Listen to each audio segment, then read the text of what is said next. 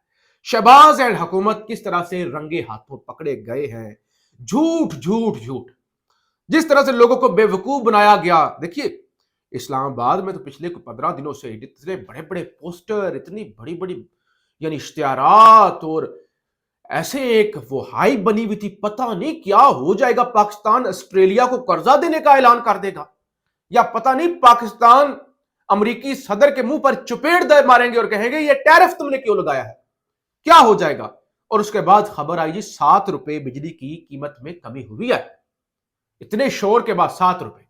اب وہ جو 7 روپے بجلی کی قیمت میں کمی ہوئی نا، وہ بھی فراڈ تھا، وہ بھی دھوکہ تھا، یعنی وہ بھی 7 روپے والا جو چورن بیچا گیا، اور لوگ پھر بھی خوش تھے کہ چلے یار کچھ تو کیا۔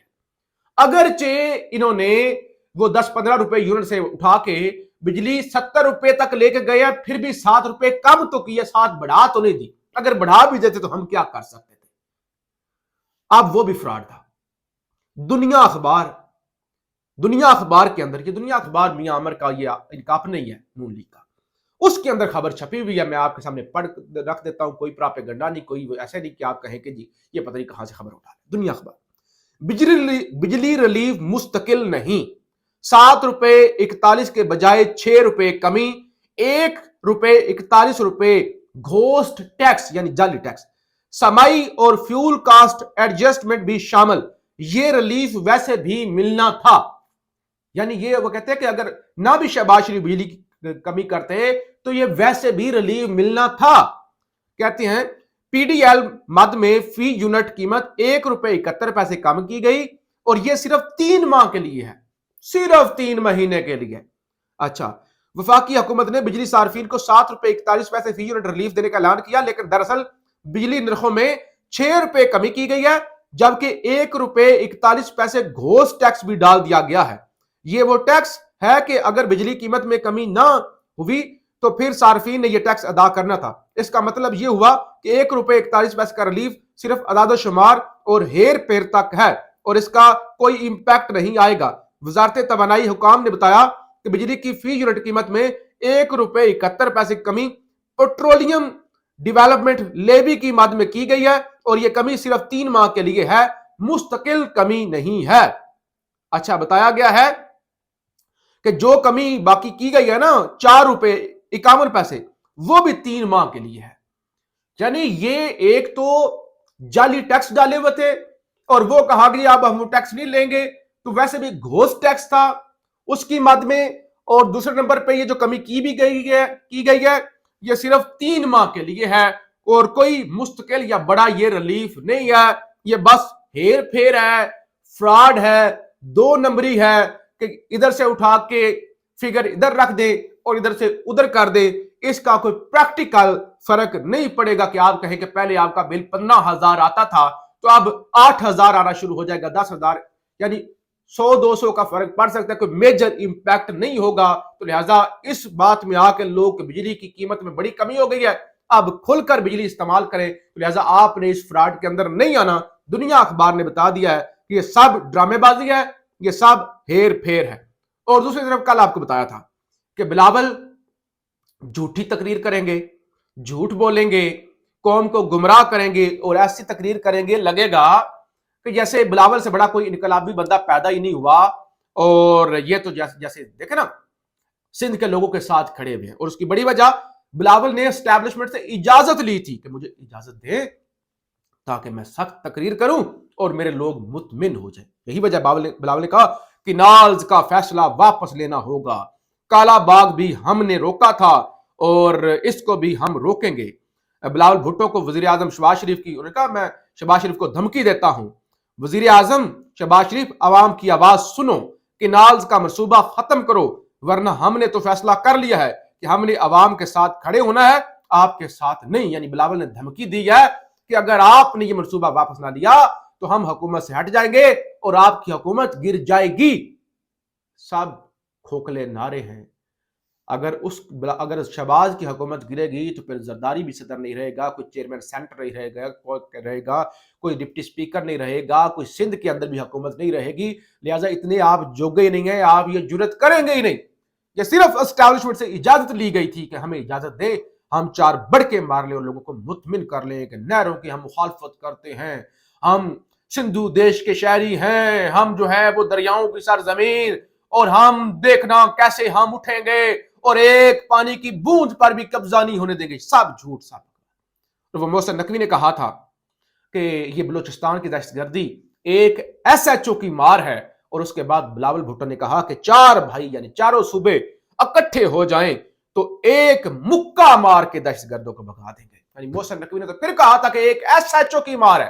بلاول نے کہا کہ اگر ہم سب مل جائیں، سارے صوبوں کا اتحاد ہو جائے تو ایک مکے کی مار ہے دہشت گردی. ڈرامے بازیاں ہیں، تماش بینی ہے، لوگوں کو بیوقوف بنایا جا رہا ہے. اس سے زیادہ کچھ نہیں ہے. پاکستان